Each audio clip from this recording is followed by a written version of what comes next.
알파와 오메가 되시는 주님, 2025년의 마지막 주일을 맞아 저희를 거룩한 예배의 자리로 불러 모아 주심에 진심으로 감사를 드립니다. 한 해의 끝자락에 서서 지나온 시간들을 돌아볼 때 우리의 삶 곳곳에 스며들어 있던 주님의 손길과 인도하심을 다시금 고백하게 됩니다. 기쁠 때나 힘들 때나 변함없이 우리를 붙드시고 오늘 이 자리까지 인도해 주신 주님 앞에 감사와 찬양을 올려드립니다. 돌아보면 부족함과 연약함이 많았던 한 해였습니다. 말씀 앞에서 바로 서지 못했던 순간들, 이웃을 사랑하기보다 나 자신을 먼저 생각했던 날들, 기도보다 염려가 앞섰던 시간들을 주님 앞에 솔직히 내려놓습니다. 우리의 허물과 죄를 자비로 용서하여 주시고 다시금 주님의 은혜로 새롭게 하여 주옵소서. 우리의 의로움이 아닌 오직 십자가의 은혜로 오늘 이 자리에 서 있음을 잊지 않게 하시고 겸손한 마음으로 주님을 바라보게 하옵소서. 한 해 동안 우리 각자의 삶을 지켜주신 주님께 감사를 드립니다.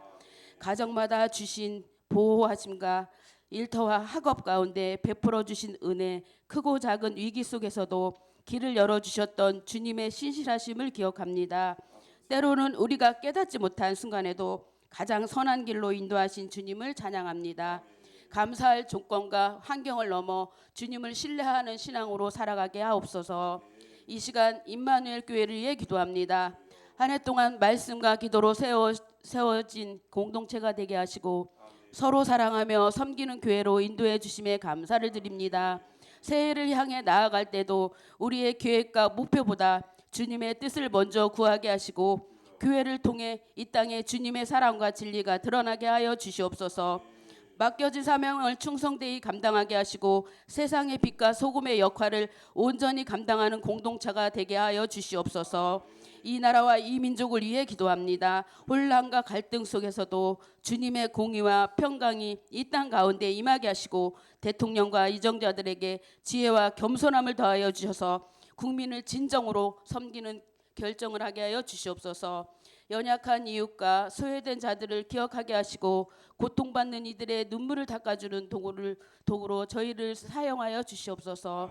알 수 없는 내일이 두려움이 아닌 소망이 되게 하시고 변함없는 주님의 신실하심을 의지하며 담대히 걸어가게 하여 주시옵소서.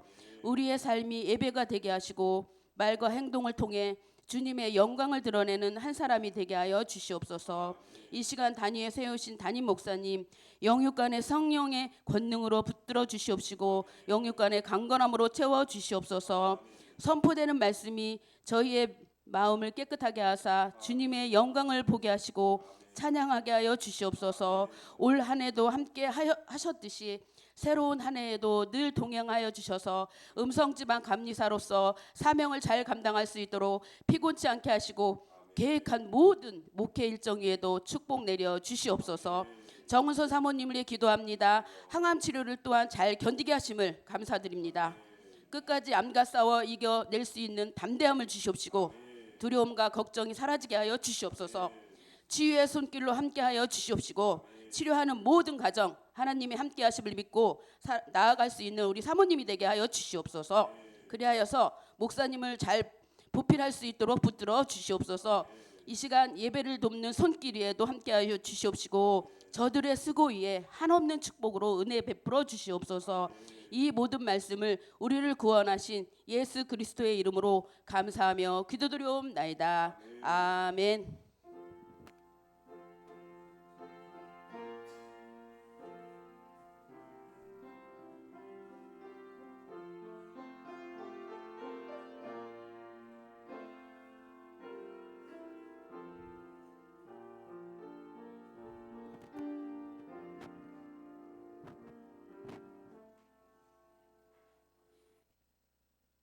오늘 우리가 함께 은혜 받으실 하나님의 말씀은 마태복음 21장 33절부터 46절까지 말씀입니다.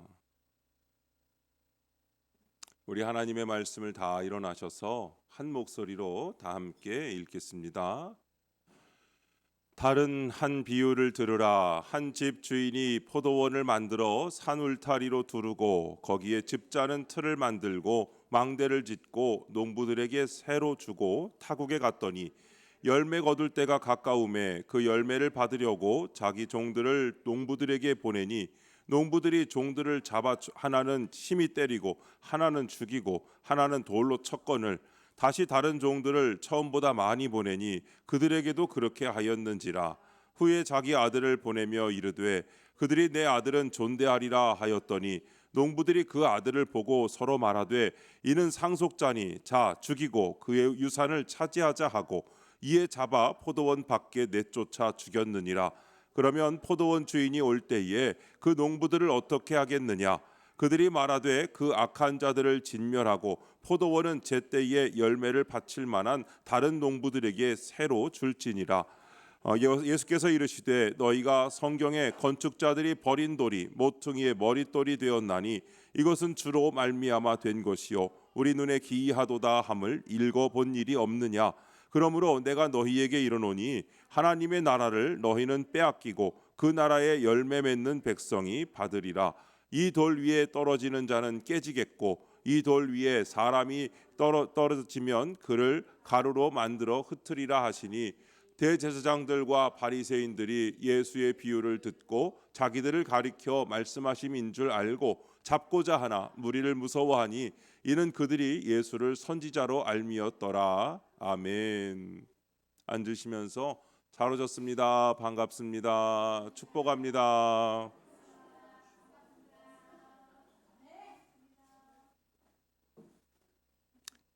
하나님과의 결산이라는 제목으로 오늘 송년주일 말씀의 은혜를 함께 나누겠습니다.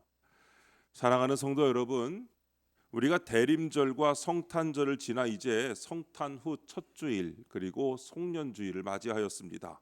그리고 한 해의 끝자락에 서면 우리 마음 한쪽에서 자연스럽게 이런 생각이 올라옵니다. 올해 나는 어떻게 살았나 하는 거죠. 믿음은 자랐나 아니면 무뎌졌나 하는 겁니다.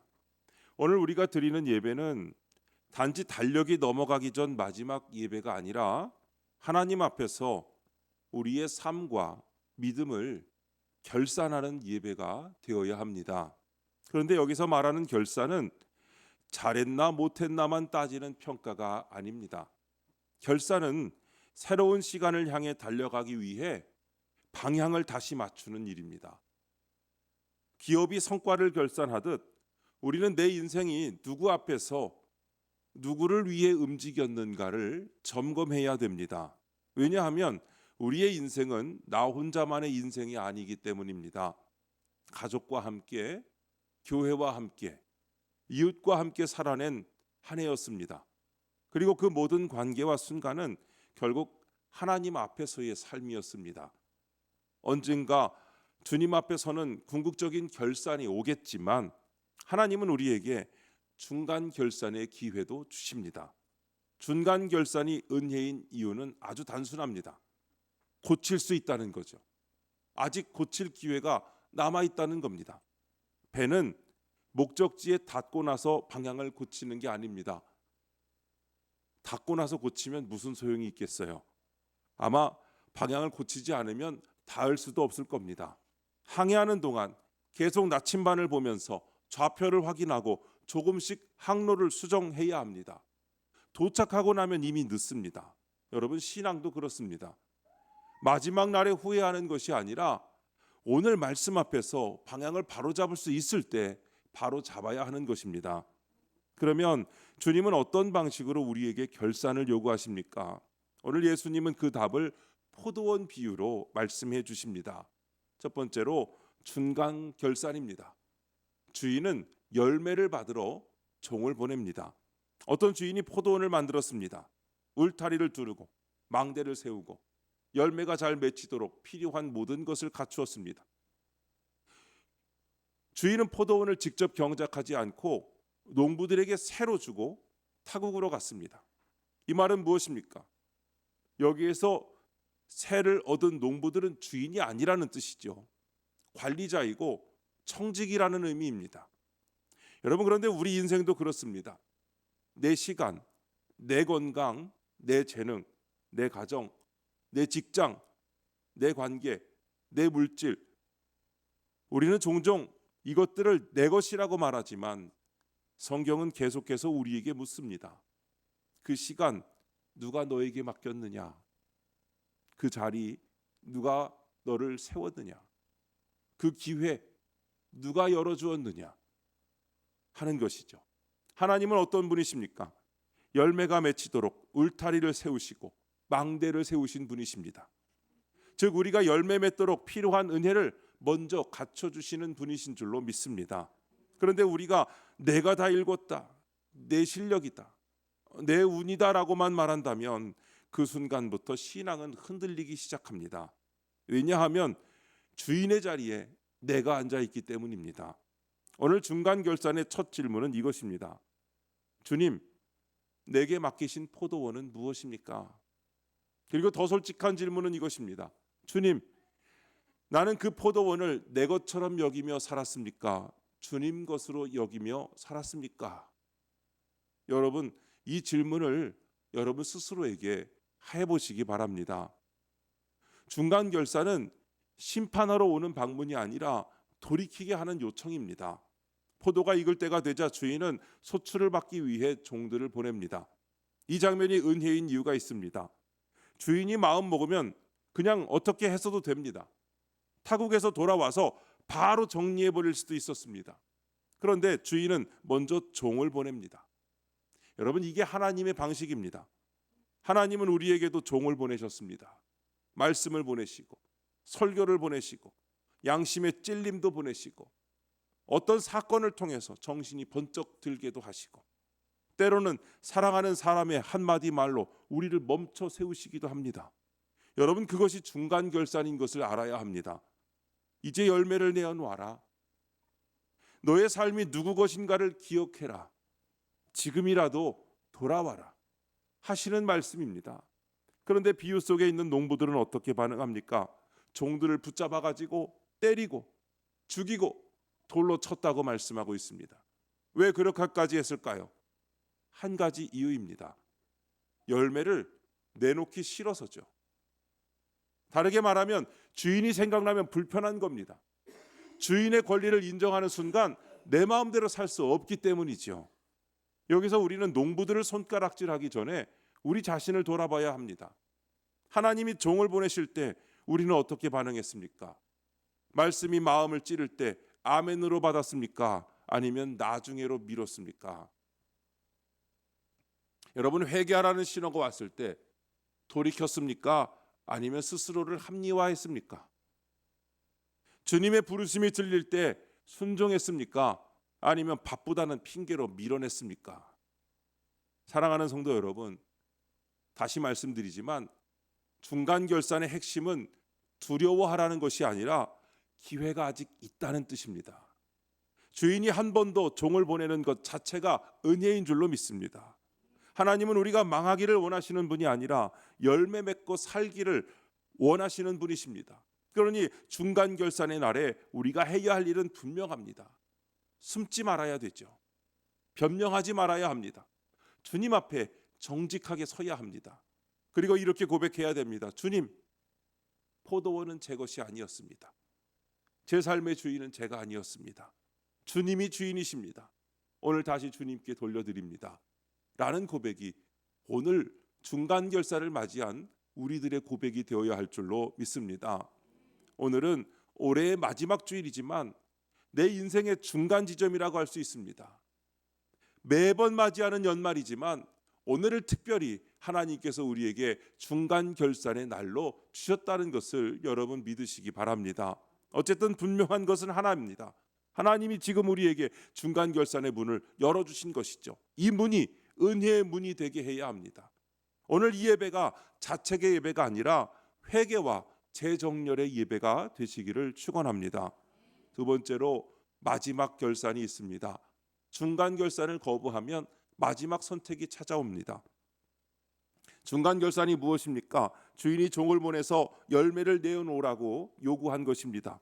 그런데 농부들이 그 요구를 거칠게 거절합니다. 붙잡아 때리고 죽이고 돌로 쳐서 상처를 입혔습니다. 그리고 주인이 다시 종을 보내도 반응은 똑같았습니다. 여기서 주님이 우리에게 들려주시는 경고는 분명합니다. 중간 결산을 싫어하면, 거부하면 그 다음은 더 이상 점검이 아니라 마지막 결산이 될 수 있습니다. 말씀이 마음을 두드릴 때가 은혜입니다. 회개하라는 부르심이 들릴 때가 바로 기회입니다. 그런데 그때마다 싫다, 불편하다, 나중에 하겠다고 계속 밀어내면 어느 순간 하나님은 우리에게 마지막 선택의 자리를 주시게 됩니다. 마지막 결산은 마지막 선택입니다. 본문은 이렇게 말씀합니다. 마지막 결산은 농부들에게 마지막 선택을 요구합니다.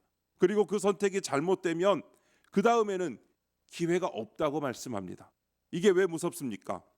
마지막 선택은 늘 큰 죄를 짓느냐 마느냐의 문제가 아니라 대부분 아주 익숙한 방식으로 계속 살 것이냐 아니면 돌이킬 것이냐의 문제이기 때문입니다. 여러분, 말씀 앞에 멈춰서서 내 삶을 고칠 것입니까? 아니면 계속 나는 내 방식대로 살겠다고 버티실 것입니까? 사랑하는 성도 여러분, 우리가 착각하면 이렇게 생각합니다. 이번 주일도 지나가겠지. 올해도 넘어가겠지. 이번 기회도 그냥 흘려보내도 괜찮겠지. 하지만 성경은 말씀합니다. 마지막 선택의 문이 닫히면 그 다음에는 기회가 없습니다. 그래서 마지막 선택의 기회가 주어지는 것 자체가 은혜라고 말씀하는 겁니다. 하나님은 끝내는 분이시지만 동시에 끝내기 전에 돌이킬 마지막 문을 열어주시는 분이십니다. 비유에서 주인은 마지막에 아들을 보냈습니다.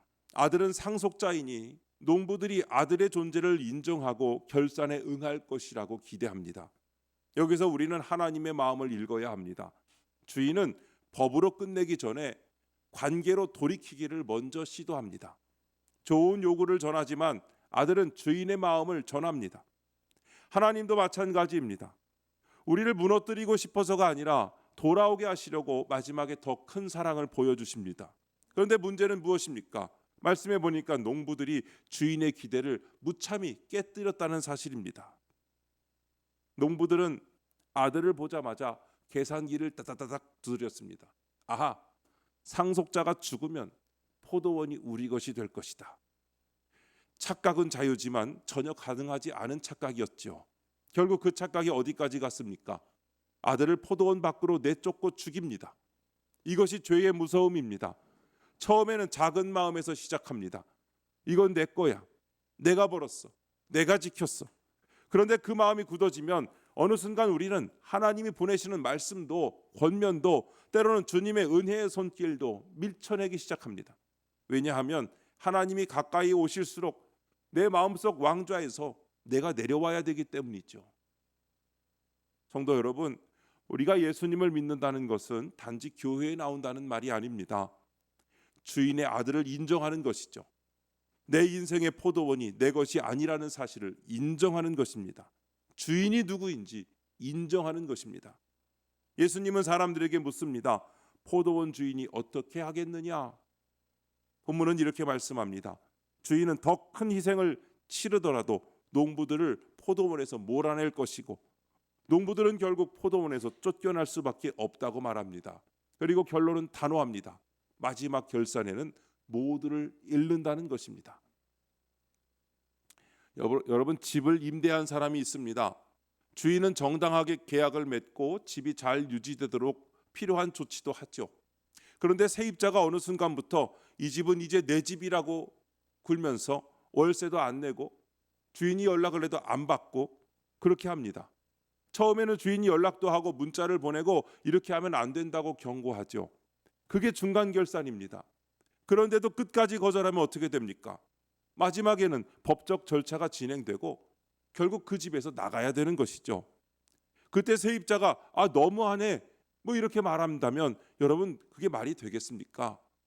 권리를 무시한 결과가 결국 그렇게 되는 겁니다. 여러분, 예수님의 비유도 같은 원리입니다. 하나님이 우리 삶의 열매를 요구하시는 것은 빼앗으려는 욕심이 아니라 주인의 권리이며 동시에 우리의 생명을 살리려는 사랑인 줄로 믿습니다. 그런데 그 권리를 끝까지 무시하면 마지막 결산은 칭찬이 아니라 심판이 되는 것입니다. 그러면 오늘 우리는 무엇을 결단해야 됩니까?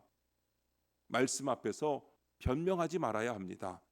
중간 결산이 오면 그건 불편한 소리가 아니라 살리는 소리라는 것을 여러분 인정하셔야 됩니다. 내 것이라는 착각을 내려놓아야 합니다. 감사하지 못하고 원망과 불평으로 지내며 하나님의 것을 내 것이라 하면서도 뉘우치지 못하면 결국 지금 가진 것을 다 내놓아야 할 수 있다고 본문은 경고하고 있습니다. 이 말은 헌금만의 문제가 아닙니다. 내 시간, 내 관계, 내 결정, 내 말, 내 습관, 내 욕망까지 주님 앞에 결산해야 합니다. 오늘이 마지막 선택인 것처럼 회개해야 합니다. 우리는 오늘이 마지막 날인지도 모릅니다. 1시간 뒤의 일을 아는 사람은 아무도 없습니다. 내일의 일을 우리가 보장받을 수 없습니다. 오늘이 마지막 날인 것처럼 지혜로운 성도는 마지막 날이 오늘인 것처럼 사는 겁니다. 그래서 오늘 돌이키는 겁니다. 내일로 미루지 않고. 오늘 용서하는 겁니다. 내일로 미루지 않고. 여러분, 마지막 결산은 무너뜨리기 위한 이야기가 아닙니다. 오히려 주님은 이 경고를 통하여 우리를 살리십니다. 아직 문이 닫히기 전이다. 아직 돌아올 수 있다. 우리 귀에 이 복음이 들릴 때가 은혜인 줄로 믿습니다.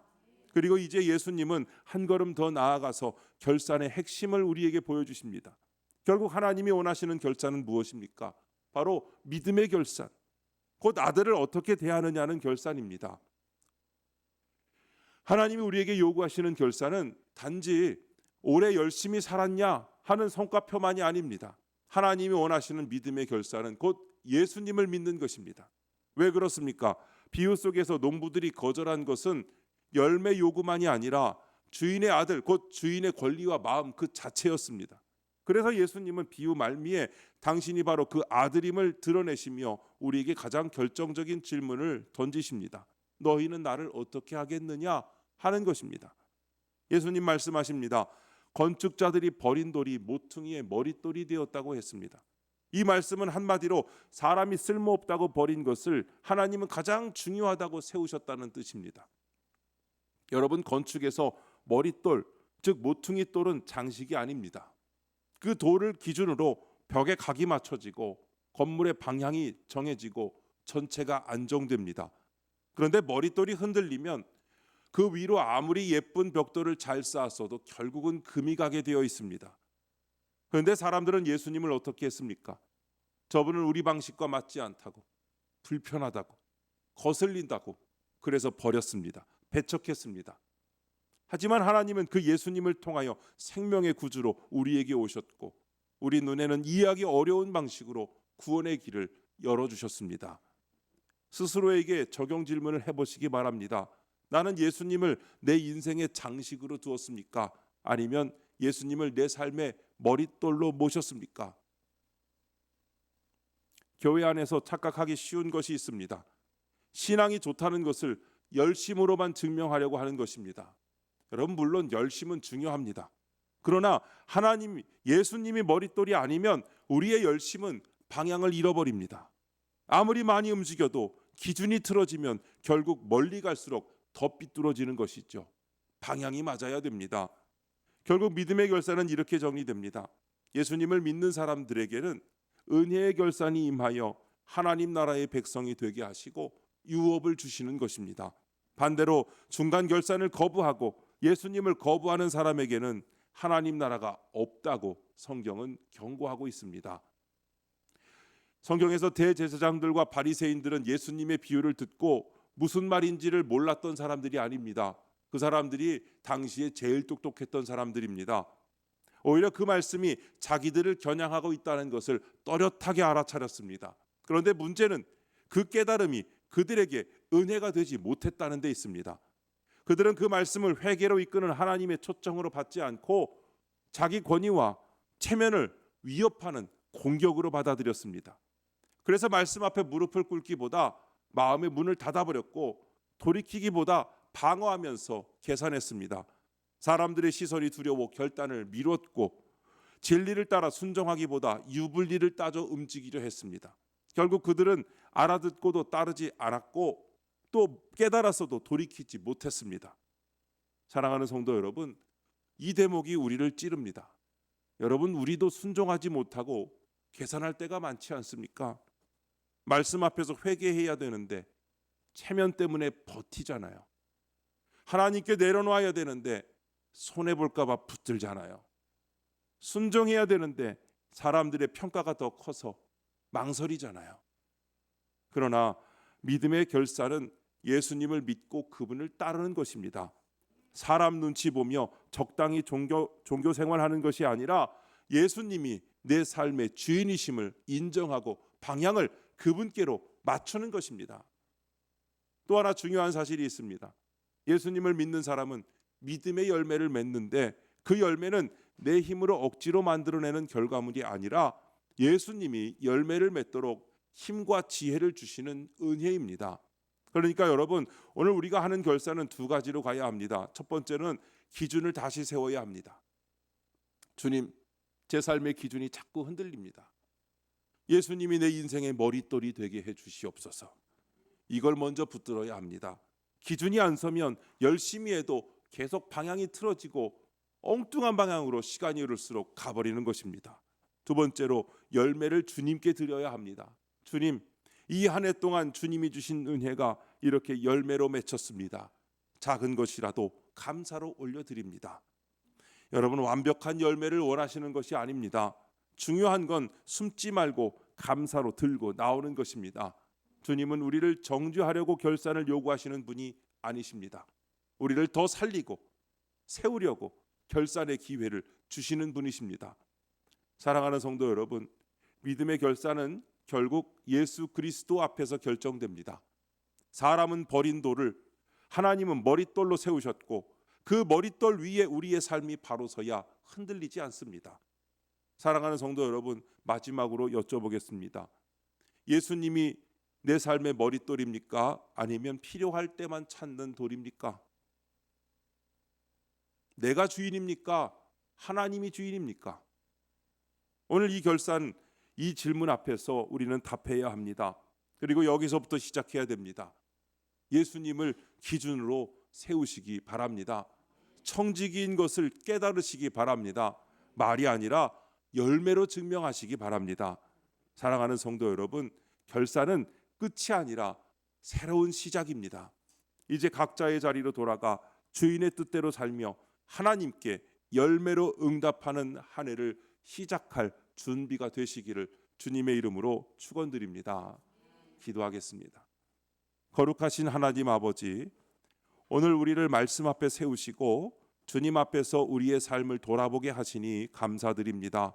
주님, 우리에게 맡기신 삶의 자리들을 내 것이라 여기며 살았던 교만을 용서하여 주옵소서. 주께서 맡기신 포도원에서 열매보다 권리를 앞세우고 순종보다 변명을 앞세웠던 우리의 완고함을 불쌍히 여겨 주시옵소서. 이제 우리 마음을 새롭게 하사 예수 그리스도를 삶의 머릿돌로 세우게 하옵소서. 말씀이 우리의 기준이 되게 하시고 주님의 뜻이 우리의 방향이 되게 하옵소서. 주님, 미루는 마음을 끊게 하옵소서. 오늘 해야 할 회개를 오늘 하게 하시고 오늘 해야 할 순종을 오늘 하게 하옵소서. 가정에서, 일터에서, 교회에서 말이 아니라 열매로 주님께 응답하게 하옵소서.